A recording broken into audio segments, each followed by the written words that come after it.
Milind, नॅनोची safari तुम्ही घेतली आणि ड्राईव्ह पण केली, पण एवढा सगळं करत असताना तुमच्या चेहऱ्यावर जी काही स्माईल होती तर ती मला मगासपासून जाणवते. कसं वाटलं नॅनोमधून पुढे जाताना? खूप छान वाटलं. गाडी एकदम स्मूथ आहे आणि कोल्हापूरच्या खास करून खड्ड्यांनी आणि गर्दीनं भरलेल्या रस्त्यावरून ती पटपट कुठूनही काढता येते. हा त्याचा मोठा ॲडव्हान्टेज मला वाटला. बरं, या ॲडव्हान्टेजवर आणखीन काही मेन फीचर्स जे तुम्हाला नॅनोमध्ये जास्त जाणवले? नॅनोचे सगळेच म्हणजे क्लच, ॲक्सेलरेटर, ब्रेक सगळे स्मूथ आहे.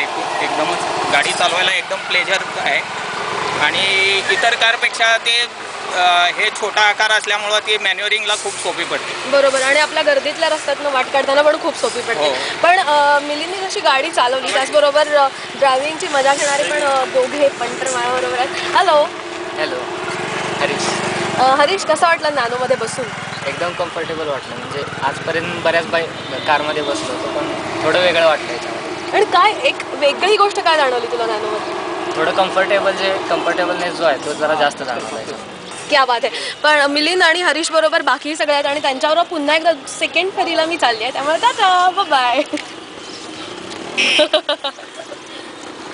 Bye bye.